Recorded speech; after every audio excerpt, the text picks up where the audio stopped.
Dalam sebuah hadis yang diriwayatkan oleh Imam At-Tirmidzi, Rasulullah sallallahu alaihi wasallam pernah bersabda, An Abdullah bin Mas'ud radhiyallahu an qala Rasulullah sallallahu alaihi wasallam, Ala ukhbirukum biman yahrumu 'alan nar aw biman tahrumu 'alaihi an-nar, ala kulli qaribin hayyinin sahlin. Dari Abdullah bin Mas'ud radhiyallahu an, ia berkata, Rasulullah sallallahu alaihi wasallam bersabda, maukah kalian aku beritahu orang-orang yang tidak akan disentuh oleh api neraka, atau orang yang tidak akan masuk ke dalam api neraka? Mereka adalah setiap orang yang memiliki sifat qaribin hayyinin sahlin. Hadis riwayat At-Tirmidzi. Dalam riwayat yang lain disebutkan ala kulli hayyinin layyinin qaribin sahlin. Orang yang memiliki 4 sifat, yaitu sifat hayyin, sifat layyin, sifat qaribin, dan sifat sahlin. Shadaqa Rasulullah sallallahu alaihi wasallam.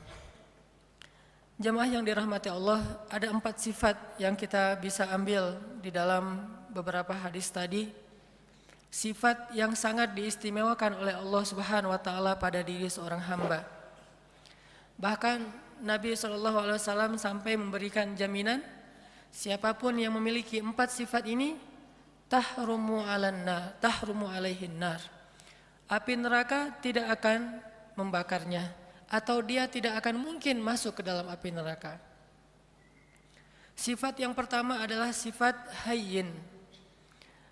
Kalau kita membaca di dalam Al-Quran, di antara ayat yang menjelaskan tentang sifat hayyin ini adalah surat Al-Furqan ayat 63. Allah Subhanahu wa taala berfirman, A'udzu billahi minasy syaithanir rajim.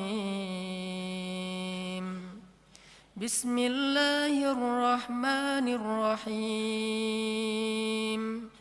وعباد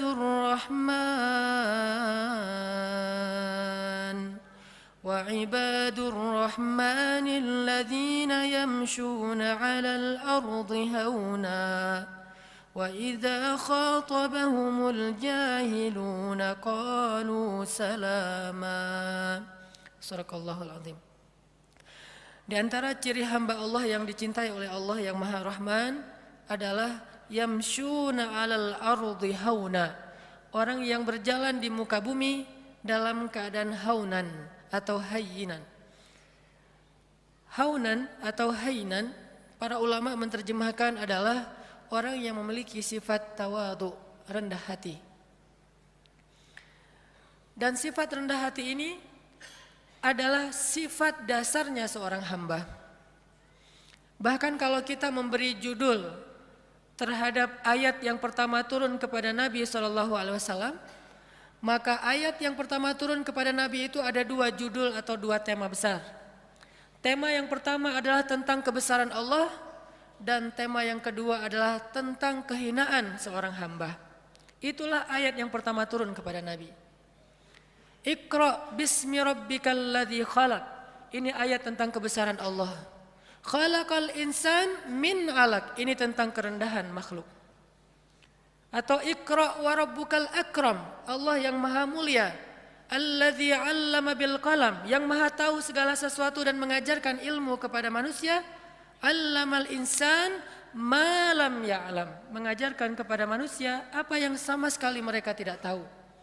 Jadi kalau kita mau ngasih judul terhadap ayat atau wahyu yang pertama turun kepada Nabi SAW, ternyata yang berhubungan dengan makhluk, ayat yang pertama turun itu adalah ayat tentang tawadhu, ayat tentang rendah hati, rendah diri bahkan di hadapan Allah, dan rendah hati di hadapan makhluk.